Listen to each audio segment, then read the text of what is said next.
6 books that I've added to my shelf that I just really want to share with you all because I'm very excited about it. The ones that are kind of old, but I just want to mention. This was one of my favorite reads from last year. This was like one of my favorite books from last year. It lives rent-free in my mind. If anybody asks me what book you should read that came out last year, read Jamaica Road. I had a time with this and I finally got the physical copy. This is based in South London during the 80s. It begins in the 80s. I think that's a better way to describe it. It begins in the 80s in South London, and it follows 2 characters. It follows Daphne. Daphne is kind of the outcast in her school until Connie, who just moved from Jamaica, he finally moves to be with his mother, who's been in the UK for a minute, with her boyfriend and his brother, who is the child of his mother and the new boyfriend. So Daphne and Connie end up becoming friends, and you follow the friendship and everything that's going on within their families over a period of, I think, a decade or 2 decades. It's a love story that touches on a whole bunch of things, and I just really enjoyed this book, and I need it on my shelf. I finally have it on my shelf. Okay, the next book, another book that I had in my cart that I've already read, but I was just all like, I need to buy it. Takerra, she came out with a physical copy of Last Stop from Innocence. I did a review of this book on my channel a minute ago, probably like a year or 2 ago.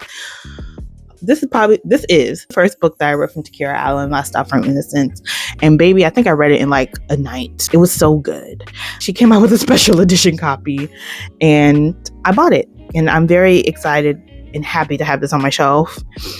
I've already read this book as well. This is a romance that I don't think I talk enough about, but I really enjoy. I really enjoy Release, and I think this is my favorite from that series, For the Night. It's part of the Sun series. This is the last book that came out in the Sun series, and it follows a kindergartner teacher. Her name is Venus, and she's teaching Anthony, who goes by, I think, Nunez. She's teaching his daughter, and Venus is older than Anthony, and she takes a liking to her daughter, and then she meets the dad, and they kind of have a bumpy start. She thinks he's kind of an asshole, but as she builds this relationship with the daughter, she builds the relationship then with Anthony, and I just really enjoyed this story. This is like one of the romances that's like up my alley. Like, yeah, one of the romances are up my alley. I really enjoyed this one, so of course I had to have the physical copy and have it on my shelf.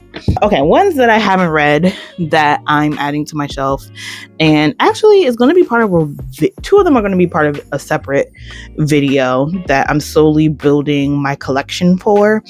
But first we have The Wedding by Dorothy West.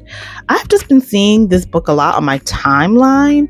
It came out, I believe, in the 90s, but it's written by Dorothy West, who was a part of the Harlem Renaissance, and I think this is her second novel. Yeah, so this is her second novel. Her first novel had came out like, you know, during the Harlem Renaissance.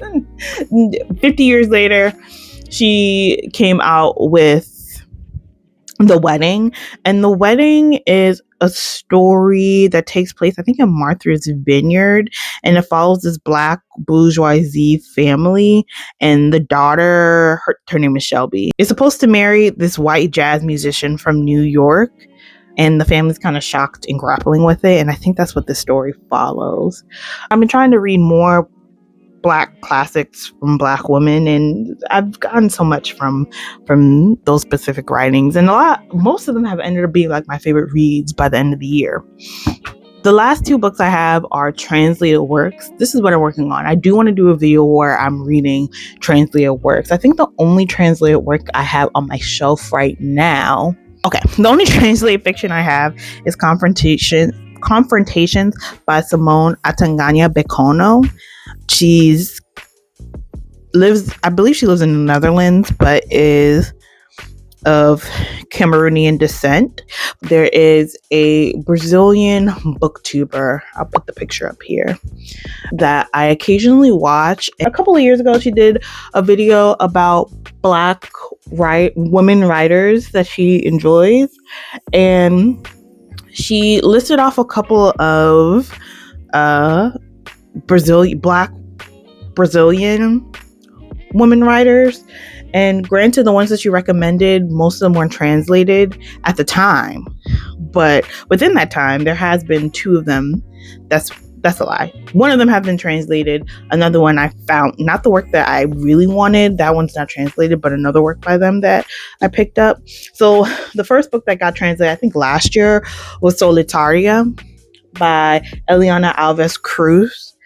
Isn't the cover beautiful? I have seen a couple of people chocolate cover pages and Shar reads things. I've seen them read this book and I think both of them enjoyed it. So I finally have a copy and I'm excited to read it.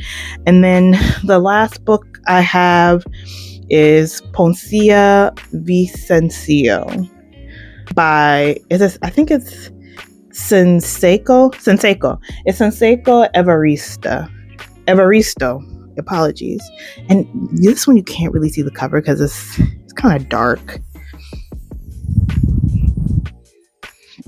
For Solitaria, this one is, I think, a multi-perspective story. Let me read the inside jacket so I don't. Mabel has been living in the Golden Plate, the most expensive building on the block in an unnamed city in Brazil, for almost her entire life. Yet her presence there is merely tolerated. She inhabits a minuscule room with her mother, Eunice, who alongside Mabel provides around-the-clock attention and care for the wealthy family who lives there. As Mabel grows up, her dissatisfaction with the forced smallness of her life becomes difficult to bear, and she is driven to work towards new possibilities for herself. Eunice does the best that she can. Uneducated and with a daughter and ailing mother, both depending solely on her, her life is a series of limitations. She moves through the rooms of the penthouse suite in silent servitude to her often cruel employers. And though Mabel's ashamed of this invisibility act they both perfected, Eunice thinks it best not to dwell too hard on such things.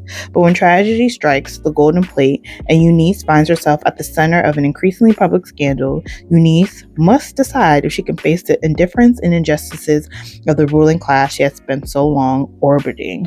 And then for Ponia Visencio, I think this one starts, I'm gonna read the cover too. This one I think is older, like she moves from the place that she's enslaved into the city. Okay. Poncia Visencio, the debut novel by Afro-Brazilian writer Conceição Evaristo, is a story of a young Afro-Brazilian woman's journey from the home of her enslaved ancestors to the wasteland of contemporary urban life. Seeking an escape from moral poverty and generations of despair, Poncia Visencio moves to the city to start a new life. But in the loneliness of the inhospitable city, voices from the past crowd her mind. What is her grandfather's mysterious legacy? Can her family escape from servitude? And can we ever really outrun our past? This mystical story of family, dreams, and hope illuminates urban and rural Afro-Brazilian conditions with poetic eloquence and raw urgency. The book that I actually really want to read, she has quite a few novels out, and one of them is like Watered Eyes.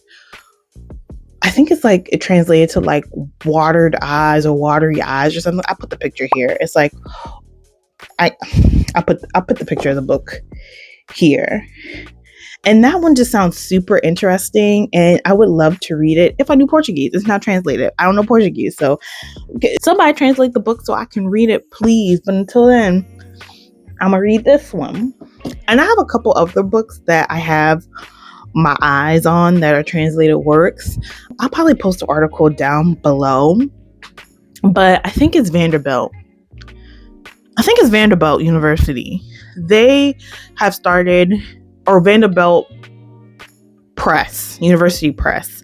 They have started this program, I think last year, where they've been translating Black authors around the world. And I think so far they've translated like 2 poems and 2 fiction novels. But one of them, I think it's like Camilles Laku or something like that. I'll put the picture here because again, most of this is going off memory. But I think it's Camilles Laku. I haven't ordered it yet because I'm trying not to go crazy with books this year. I saw that and I really want to read it. I think it's Martinique. I think it's if it's not Martinique, it's Guadeloupe or one of those French speaking islands that is translated from, and I really want to read it. It's been translated, it's out.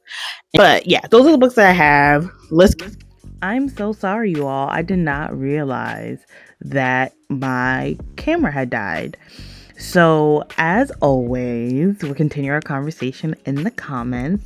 If you've read any of the books that I've mentioned, let's continue our conversation about them down in the comments. And also, if you've read any translated fiction that you'd like to recommend, also share that in the comments as well, because I'm trying to expand my shelf of translated fiction, particularly from Black authors. Until the next time, y'all, deuces.